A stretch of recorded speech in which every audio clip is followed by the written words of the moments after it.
주님이 기뻐하는 감사라는 제목으로 말씀을 나눕니다.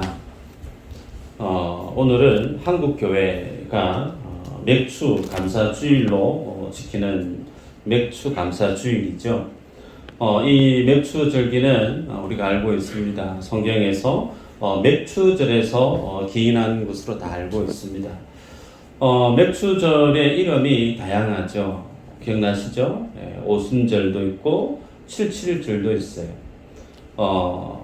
왜 맥주절의 이름이 세 가지로 다양하게 불려지는가? 그 의미는 그 맥주절이 담고 있는 의미가 특별하고 다양하기 때문에 그렇습니다.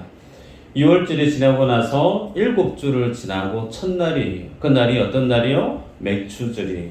그래서 7주를 지났기 때문에 77절 그렇게 얘기하고 7주를 다 지나고 다음날 첫날이기 때문에 그날은 50일이 되죠.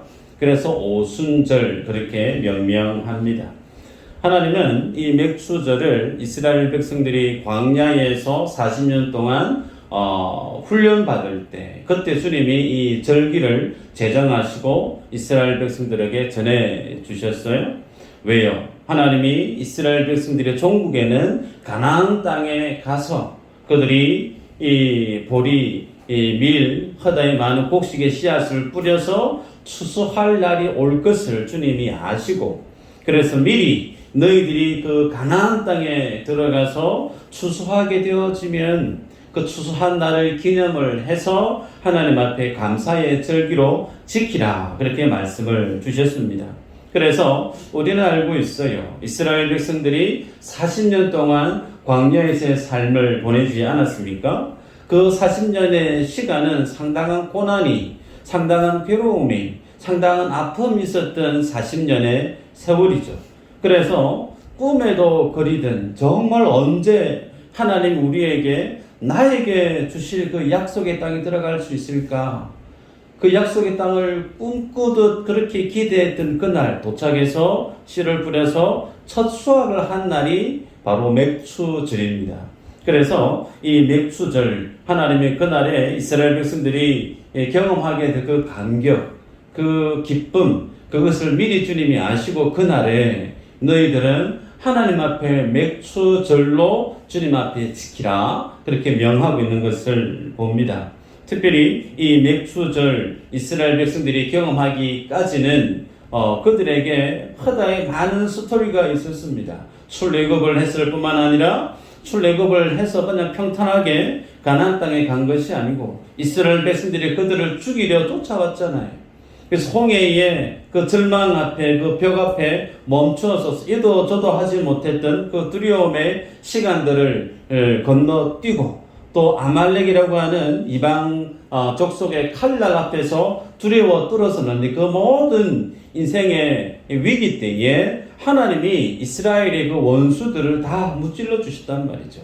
그래서 하나님이 그들을 구원하셨고 그들을 지켜내셨고 그들을 종국에는 인도해 주셔서 가나안 땅에 들여서 그들로 하여금 하나님이 약속하셨던 그 첫 이삭을 첫 곡식을 먹게 해 주신 그 은혜를 하나님은 너희들 기억해라 라고 오늘 본문 가운데 우리에게 말씀합니다. 특별한 것은요, 이 맥주절 날에 성경에 보면 하나님이 무엇을 주셨느냐면 십계명을 주셨어요. 이 정도는 우리 기억했으면 좋겠습니다. 자, 십계명을 왜 주셨을까? 하나님의 은혜로 구원을 입은 인생들이죠. 구원을 입은 인생들에게 주님 주신 것이 율법이고 십계명이에요. 그래서 그 십계명은 하나님의 은혜로 구원받은 인생을 이제 이렇게 살아야 돼 라고 하는 삶의 규범을, 삶의 룰을 주님이 행복할 수 있는 삶의 매뉴얼을 율법으로 주신 날이 어떤 날이요? 맥주절이에요. 그러면 그 율법을 주신 날이 맥주절이면 껑충 뛰어서 신약으로 넘어가 보십시다. 신약에서 사도행전에 말세에 주님이 주시기로 약속하셨던 성령이 계세요. 그 성령이 언제 임재하셨죠? 수고. 털려도 돼요. 용기 있게 지르세요. 오순절날이죠. 그래서 맥추절을 77절로 명하고 오순절로 명한 것은 이런 하나님의 백성이 구원을 입고 하나님의 자녀로서 힘있게 세상을 살아가게 만드는 구속, 구원과 관련된 스토리 안에서도 같이 결을 같이 하고 있음을 보게 됩니다. 어떤 신학자는 성경에 나오는 7가지의 절기를 하나님의 구속의 어떤 그 스케줄과 연관지어서 설명하고 있는 내용이 있어 한번 읽어드리겠습니다. 자, 6월절은 무엇을 떠올리게 되어지냐면 예수 그리스도의 죽음을 떠올리죠. 우리는 출애굽기를 수요일날 말씀을 듣기 아마 이제 다 하실 거고, 무교절, 6월절 바로 그 다음 날이 무교절인데, 그 무교절, 구원받은 하나님의 백성이 살아가야 될 하나님과의 교제, 함에 있어서 지켜내야 될 삶의 모습, 그것이 무교절로 연관되어지고요. 초실절, 곡식을 뿌려서 처음으로 열매를 거두는 그것은 부활의 첫 열매 되시는 예수 그리스도를 상징한다고 얘기합니다. 오순절날은 좀 전에 말씀했던 것처럼 성령이 임재하신 날, 그리고 나팔절은 말 그대로 마지막 때에 주님 이 땅에 재림하시는 예수님의 재림을 연상케 하고요. 속죄절이 있습니다. 7월 10일 날 때 속죄일, 그것은 동일하게 예수 그리스도의 속죄, 죄사함에 대해서 연상케 하고, 마지막으로 초막절이 있어요. 수장절이라고 얘기를 하는데 이것은 예수님의 심판을 상징하고 있습니다. 그래서 우리들은 구약의 하나님께서 이스라엘 백성들에게 절기로 명했던 그 절기의 특별한 그 날들은 무엇과 맥을 같이 하고 있느냐면 이스라엘 백성들, 하나님의 자녀들을 향한 하나님의 구원의 스토리와 그 맥을 같이 하고 있음을 보게 되죠. 자, 그렇다면 이런 모습 속에서 주님이 우리에게 주시는 교훈이 있죠.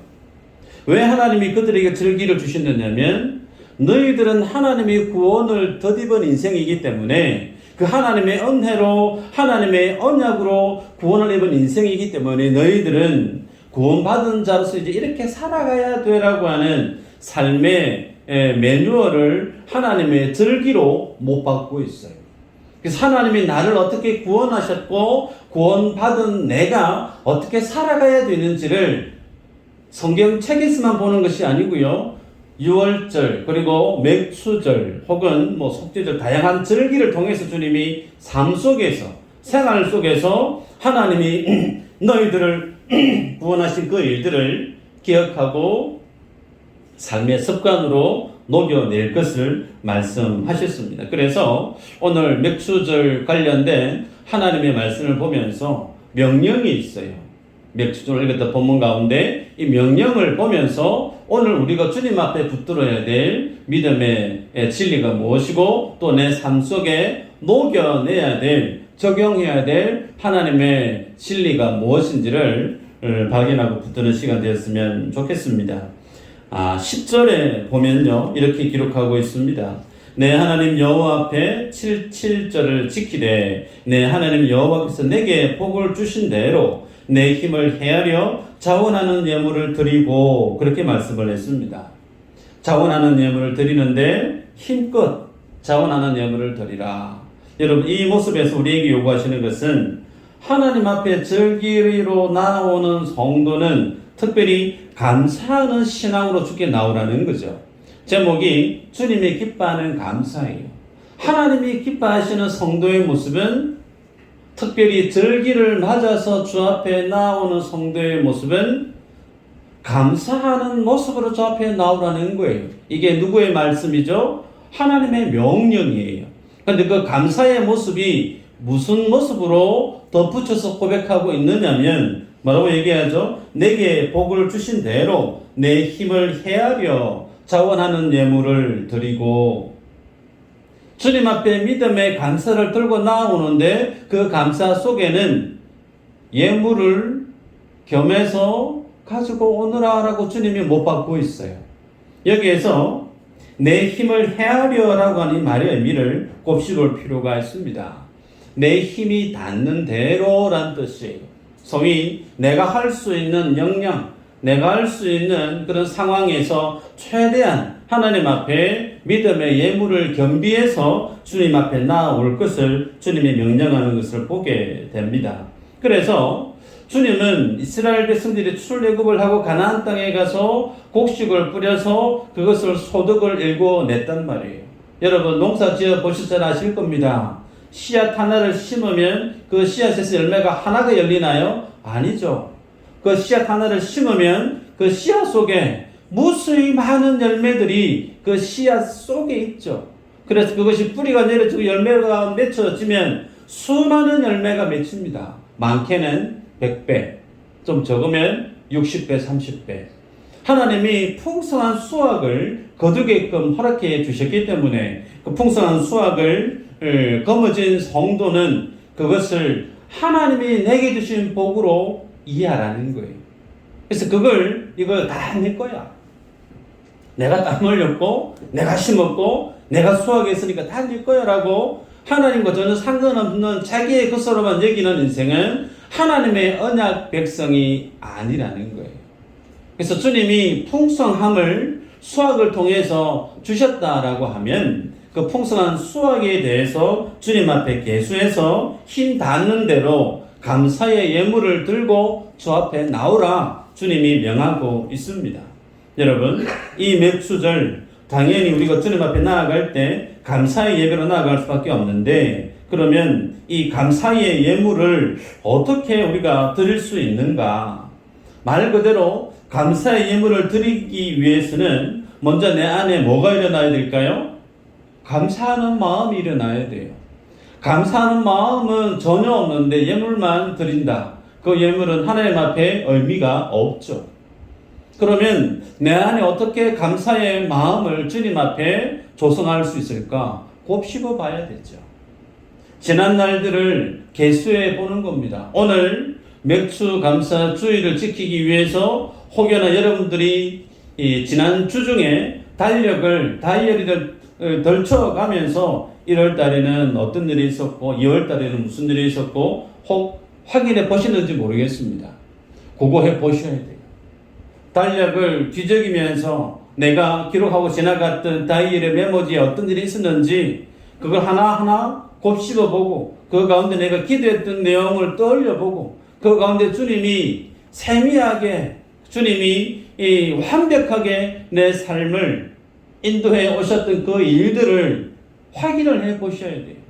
그래서 확인해 본 그 성도는 뭘 할까요? 하나님 앞에 자연스럽게 내 마음속에 감사의 마음이 움트죠. 그래서 감사한 마음으로 주님 앞에 나올 것을 주님이 명하고 있습니다. 그래서 성령이 이런 일들 속에 내 속에 감사의 마음을 주실 때 그 성령의 움직임 속에 역사 속에 우리는 순응함으로 나아가면 됩니다. 오늘 몸된 예배당을 건축함에 있어서 저마다 주님 앞에 다 헌신했던 모습이 있어요. 그런데 그 모습 속에서 우리들은 하나님이 내게 주신 선한 부담감, 주님이 내게 주신 은혜의 분량대로 성령이 우리에게 감동을 주시는 대로 주님 앞에 헌신했고 주님 앞에 드림으로 지금 이 시간에 함께 쾌적한 환경에서 주님을 예배할 수 있는 것 아닙니까? 때문에 우리는 기억하십시다. 하나님께 드려지는 예물은 어떠해야 되는가? 한번 따라할까요? 자원함으로. 네. 교회의 재정과 관련된 절대 변해서는 안 될 원칙 하나, 자원함. 성경은 우리에게 말씀합니다. 자원함으로 주님 앞에 드리는 것을 주님이 기뻐하세요. 특별히 9절에 보면요, 7주를 셀지니 라는 표현이 있어요. 6월주를 지나고 난 다음에 7주를 센다는 거예요. 카운트하라는 거예요. 왜 하나님이 7주를 세라고 하시는가? 7주 뒤에 뭐가 있죠? 맥주절이 있는 거예요. 그러면 그 맥주절 절기가 다고 오기까지를 카운트하라는 거예요. 꼬맹이들이 아빠 엄마한테 얘기합니다. 아빠, 한 달 뒤에 몇 날 며칠 내 생일이다? 그래 알지. 며칠 지납니다. 알고 있는데 아빠 며칠 남았어. 뭐가? 내 생일. 꼬맹이는요, 자기 생일날만 카운트하고 있는 거. 왜요? 그날의 주인공이 자기 자신이니까. 기쁜 날이니까. 하나님께서 이스라엘 백성들에게 계수하래요. 맥수절 절기를 너희들 그냥 열심히 세상 살이에서 살아가는 것을 심취하지 말고 날이 지나는 그 날을 너희들 카운트해서 세라는 거예요. 그 정도로 주님은 맥수절 이 절기를 맞춰서 성도들이 주님을 의식하고 기억하고 믿음의 삶을 하루하루 살아가는 것을 주님이 원하시고 있음을 보게 됩니다. 77절이라고 하는 이 절이라고 하는 말은 명사인데요. 하그라고 하는 말이에요. 이 하그라고 하는 말은 하가그라고 하는 동사에서 파송되어졌는데 이 하가그라고 하는 말에는 크게 두 가지의 뜻이 있습니다. 첫 번째는 순례의 길을 떠나다라는 뜻이 있어요. 하가그. 순례의 길을 떠나다. 이스라엘 백성들은 늘 순례의 길을 매년 떠납니다. 어디로요? 이스라엘의 중심인 성전을 향하여서. 그 성전에 주님 앞에 예배하는 그 날을 위해서 날마다 그들은 순례의 길을 매년 떠납니다. 두 번째 의미는 춤을 추다라는 뜻이 있습니다. 그러면 이 맥추절이라고 하는 말의 의미는 하나님 앞에 춤을 추는 축제라는 뜻으로 번역할 수도 있다는 거죠. 여기에는 동일합니다. 7.7절, 무교절, 초막절, 이 3대 절기 동일합니다. 이 절이라고 하는 하각이라고 하는 말이 쓰여지는데 하나님 앞에 감사함으로 나오는데 그 감사함이 무엇으로 성화되어지기를 원하느냐? 축제라는 거예요. 하나님이 내게 주신 은혜와 축복을 계수하니까 너무 기뻐서 감사해서 먼 길을 몇 날 며칠을 성전 예루살렘 성전을 향하여서 모든 식구들과 함께 순례길을 떠나면서 가슴이 설레이는 거예요. 그 모습으로 주님 앞에 나오기를 주님이 원하세요. 오늘 여러분들이 주의 몸된 교회 예배당에 오시면서 좋게 설렘으로 오시지 않았을까? 저는 설레었어요. 설레는 분 있으시죠? 네. 그 마음으로 오라는 거예요. 주님 앞에 그렇게 설레임으로 마치 축제를 즐기는 마음으로 주님 앞에 예배자로 나올 것을 주님이 명하고 있습니다. 때문에 기독교는요, 감사로 시작해서 감사로 끝나는 종교입니다. 여러분, 시편 기자가 이렇게 얘기합니다. 내 영혼아 여호와를 송축하며 그의 모든 은택을 잊지 말지어다. 신약에서는 사도 바울이요, 범사에 감사하라, 이것이 그리스도 예수 안에서 너희를 향하신 누구의 뜻이라고요? 하나님의 뜻이래요. 성도는 삶 속에 감사를 빼면 성도가 아니에요. 그래서 성도는 주님 앞에 감사의 신앙을 가지고 살아갈 때 그 감사의 신앙이 곧 그가 하나님의 사람임을 드러내는 표지입니다. 그래서 감사하는 그 모습에 따라서 그 사람의 신앙이 어떠함을 드러날 수밖에 없습니다. 그 사람의 신앙이 참 좋다. 야, 그 사람 정말 신앙 너무 훌륭하다. 그 기준이 어디에 있는가? 감사에 있다는 거예요. 그래서 감사는 신앙의 길이와 넓이를 재는 척도를 뿐만 아니라 그 사람의 신앙의 무게를 재는 저울과도 같습니다. 맥추절, 여러분들이 어떻게 준비해서 주님 앞에 지금 예배가 있는지는 잘 모르지만 이 한 주간 다시금 늦지 않았어요. 지난 6개월 동안 주님이 내 인생 가운데 부어주셨던 그 은혜들을 계수해 보시기를 바라요. 달력을 넘겨보세요. 지나간 다이어리를 한번 펼쳐보세요. 그리고 나서 주님 앞에 하나님이 그때 내게 이런 은혜를 주셨구나. 그때 주님이 내게 이런 기도를 응답해 주셨구나. 그 감사의 고백으로 주님 앞에 믿음의 삶을 사는 저 여러분 되시기를 축복합니다.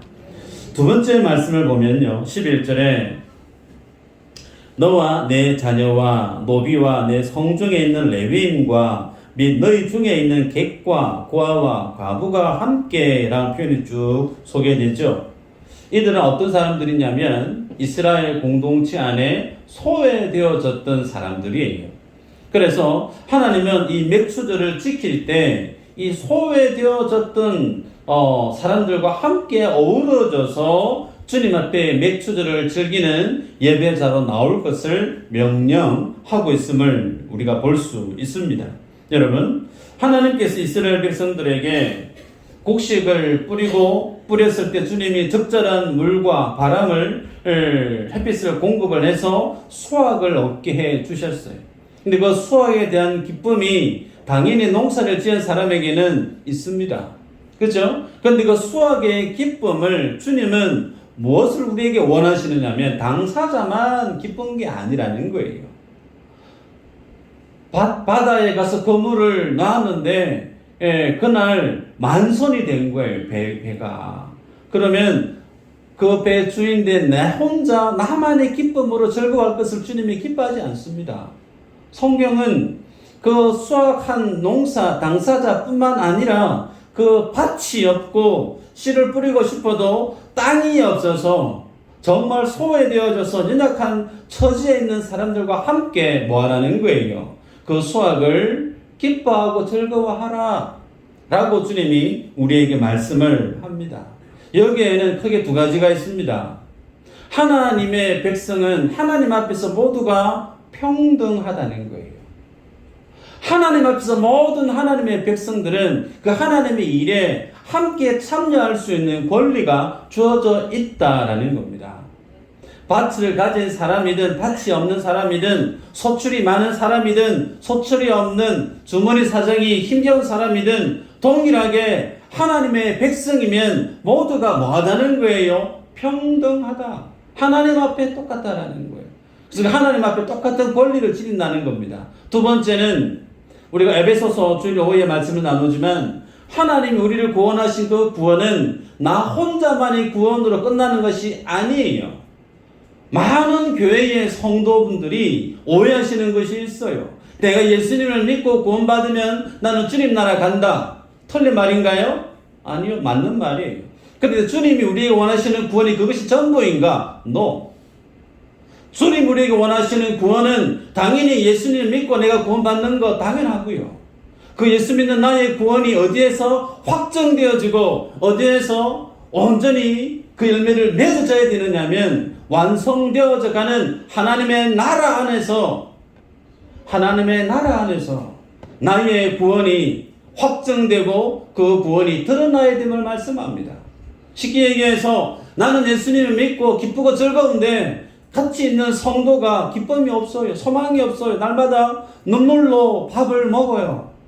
나는 정말 농사가 잘 돼서 기쁘고 즐거운데 근데 한 성도는 눈물로 삶을 살고 있고 한 성도는 자기의 일로 기뻐하고 즐거워 있는 그 모습 속에서 위에 보고 계시는 여호와 하나님은 너희의 구원은 아직도 부족하다라고 말씀하고 있다는 겁니다. 왜요? 나의 구원은 홀로 있을 수가 없기 때문에 그래요. 나의 구원이 온전해질 수 있는 근거는 내가 몸담고 있는 공동체 모두가 하나님의 나라 안에서 함께 그 하나님의 영광을 노래하고 그 하나님의 부유함을 노래할 수 있는 함께 기뻐하고 즐거워해야 될 공동체로 주님이 부르셨기 때문에 그래요. 그래서 주님은 맥수절로 못을 박습니다. 여호와 앞에 나올 때 인생의 사회에서 소외되어진 인생들과 같이 나오라라고 주님이 명하십니다. 그러면서 너는 애굽에서 종되었던 거 기억해라. 맥수절 지킬 때 주님이 명령합니다. 네가 종되었던 거 기억해라. 그 종 홀로 종의 삶을 산 거 아니죠. 모든 이스라엘 백성들이 다 똑같이 종의 삶을 살았어요. 그 종의 신분에 있었을 때는 열심히 일을 했다 손 치더라도 그 열매가 자기 것이 될 수가 없었어요. 더더욱이 맥수절 축제는 상상도 할 수가 없죠. 그런 종의 신분에 있었던 그들을 주님이 구원해 내셔서 그들의 손으로 그들의 노력으로 씨를 뿌려서 소출을 얻게 되어지게 만든 그 모든 삶의 구조를 하나님이 허락해 주셨기 때문에 너희들 혼자 기뻐하고 즐거워해서는 안 된다라고 얘기합니다. 하나님은 이스라엘 전체를 하나님의 백성으로 구원해 내셨기 때문에 함께 주 앞에 기뻐하고 즐거워해야 될 책무를 우리에게 주셨다는 거예요. 그래서 보면 소외된 이들을 쭉 열거합니다. 말씀해 보면요. 자녀들과 함께 즐거워하라 그랬습니다. 오늘 전 세대가 같이 예배를 드리고 있는데요. 자녀들과 함께 이 맥추절을 지키라 즐거워하라 말씀을 주신 것은 이 당대에는 아이들이 사람의 카운터에 들지 않았습니다. 여성들도 마찬가지였고요. 그 말의 의미는 생명을 귀하게 여기지 않았던 세대들이 아이들이었다는 거예요. 여성들이었다는 거예요. 그런데 그 자녀들과 함께 즐거워해라. 생명을 존중하라는 거예요. 거기에 더해서 하나님의 말씀을 주를 예배하는 그 예배에 경배하는 신앙을 이 절기를 통해서 살아가는 그 자녀들에게 전수시켜 줄 것을 명하고 있습니다. 때문에 우리들은 이 절기를 준비할 때 특별히 가정에서 이번 주는 맥추절 절기인데 하나님 내가 어떻게 예배를 드려야 될까 식구들끼리 논의하고 얘기하시면서 그 속에 누가 그 모습을 볼까요? 자녀들이 보는 거예요. 우리 아빠 엄마가 절기 예배를 이렇게 준비하는 거구나. 그리고 같이 와서 예배를 드리는 모습을 보면서 절기 예배에 대한 신앙의 모습은 이렇게 해야 되는 거구나. 이 모습을 주님이 자녀들에게 가르쳐 줄 것을 말씀합니다. 종들도 마찬가지예요. 레위인들, 종들.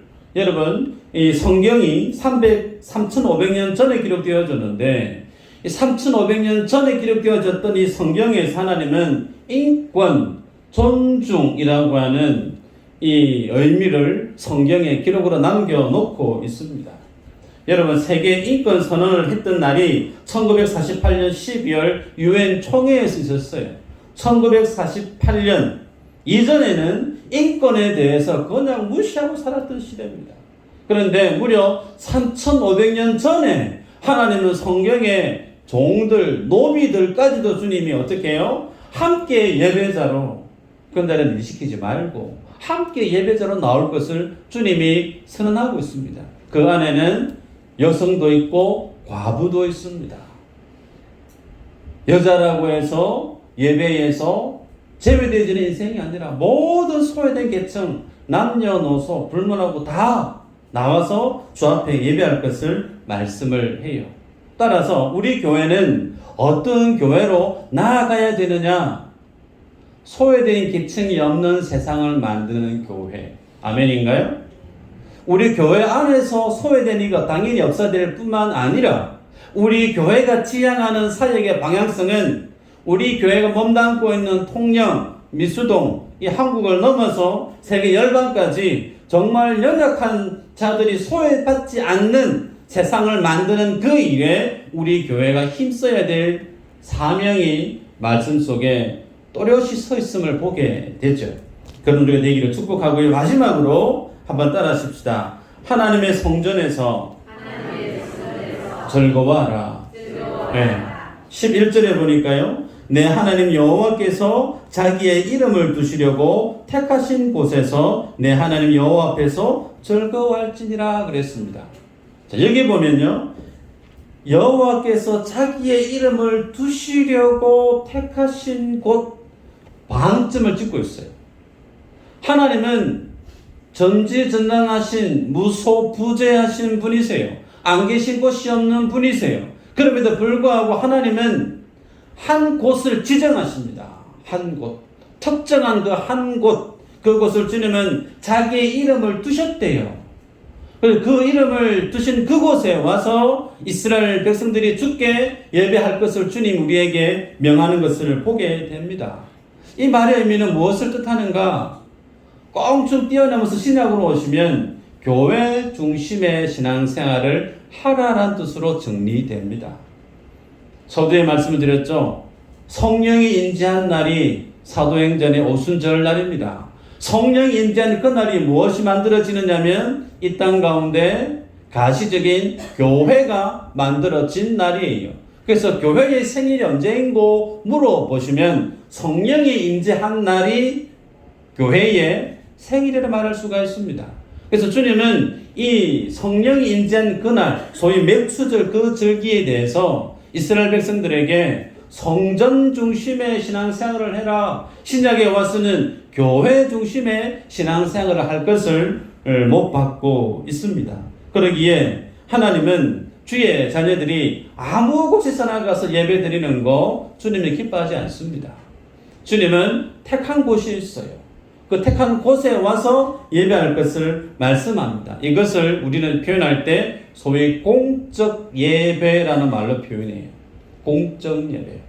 공적 예배가 언제죠? 주일이죠.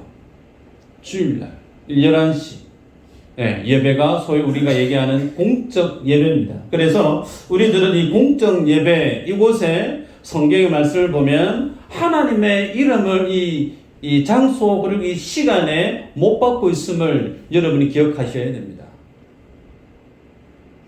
그렇기 때문에 하나님은 무소부지하신 하나님이신데 뭐 산에서 예배해도 되고 바다에 가서 예배해도 되고 뭐 아무데나 가서 예배되는 거 아닌가? 틀린 말인가요?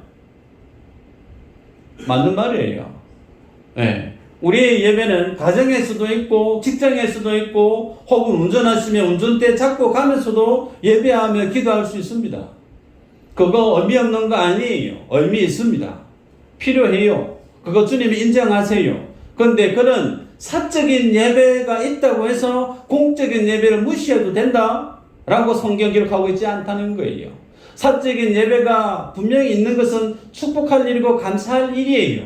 그렇다고 하더라도 공적인 예배를 무시하며 공적인 예배를 그냥 해도 안 해도 되는 것으로 여기면서 다른 곳에서의 예배를 해도 된다라고 말할 수 있는가? 그럴 수 없다는 거죠. 성경이 우리에게 도전합니다. 히브리서 10장 25절에 모이기를 피하는 어떤 사람들의 습관과 같이 하지 말고 오직 권하여 그날이 가까움을 볼수록 더욱 그리 하자. 모이기를 피하는 자들의 습관 그렇게 하지 말래요. 여러분 신앙생활은 예수님 믿고 구원받고 난 이후에 내 마음 내 뜻대로 신앙생활 하는 거 그거 옳은 것 아닙니다. 예수님의 은혜로 구원을 입은 인생은 그 하나님의 말씀의 원리에 준하는 삶으로 삶의 모습이 새롭게 바뀌어져 가야 돼요. 그것을 주님이 소위 하나님의 백성다움으로 우리에게 명하고 있습니다. 여러분 우리들은 그간 예배 드릴 때 예배 장소가 하나밖에 없어서 많이 불편했잖아요. 교제할 수 있는 공간도 없어가지고 예배 드리고 나면 좀 우리 어르신들은 좀 들어 눕고 싶기도 하고 좀 쉬기도 하고 좀 차도 마시고 조용하게 담수도 나누고 그런 공간이 정말 필요했었는데 이제 그런 공간이 만들어졌어요. 그래서 모든 이 집기들이 새 겁니다. 새 것을 보니까 너무 좋죠. 그래서 새 것, 좋은 거, 아껴야 되는 건 물론 맞습니다. 그런데 성전이 뭐냐라고 물으면 이곳은 예배당이죠. 성전은 여러분이 성전이세요. 예수 그리스도를 믿고 있는 내가 예수님을 모시고 사는 성전이란 말이에요. 그러면 그 성전이 어떻게 하나님 앞에 서야 되느냐? 복음의 능력이 있어야죠. 아멘인가요? 복음의 능력이 있어야 되고 믿음의 능력이 날로 업그레이드 되어져 가야 되죠. 그 복음의 능력과 믿음의 능력이 내 안에 그리스도를 모시고 살아가는 내 안에 분명한 능력으로 자리해 가기 위해서는 성전, 예배당 중심의 삶을 반드시 사셔야 됩니다. 바라기는 교회 문턱이 달아 없어져도 상관없어요. 여러분이 앉아있는 그 장의자가 손때가 새까맣게 묻어도 상관없어요. 문턱이 달아 없어져도 좋고 여러분 앉아있는 그 장의자가 새까맣게 손때가 묻어도 괜찮아요. 뭐만 주님의 그 은혜를 사모하고 복음의 능력을 내가 분명히 붙들고 믿음의 능력을 내가 체험하기 위해서 성전 예배당 중심의 삶을 열심히 사는 한 그 모든 것은 가합니다. 그 모든 것은 의미 있는 신앙생활이라는 거예요. 그래서 주님 우리에게 명합니다.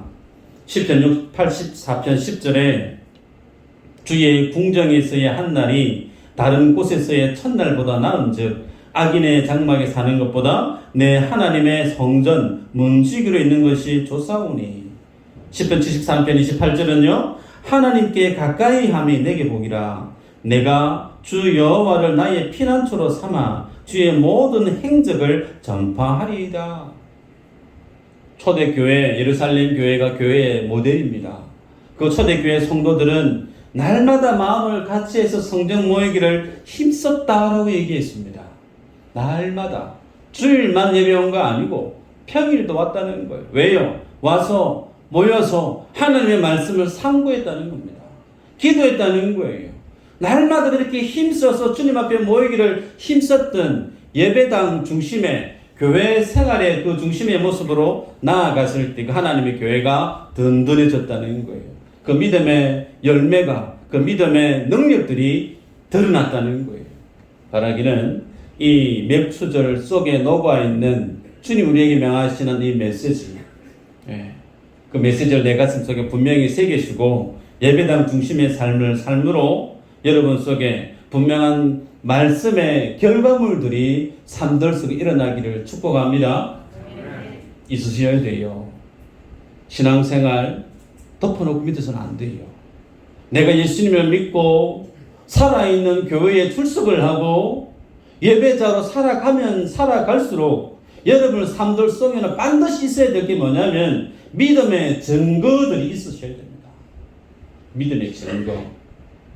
그거 없이 그냥 아무 생각 없이 돌아가실 수가 없어요.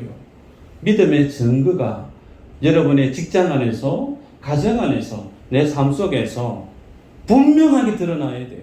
왜요? 하나님의 말씀은 살아있거든요. 이 성경은 소설책이 아니에요. 여러분이 기도하고 예배하고 부르짖는 그 모든 것들 나의 창조주, 여러분의 창조주 하나에 보신단 말이에요. 그래서 여러분들은 반드시 말씀 속에 기록되어 있는 대로 한번 살아보세요. 살아보셔서 하나님이 정말 살아계시다, 하나님 정말 내 기도 들으신다 라고 하는 분명한 믿음의 증거가 여러분의 삶들 속에 반드시 일어나기를 주 이름으로 축복합니다. 기도합니다.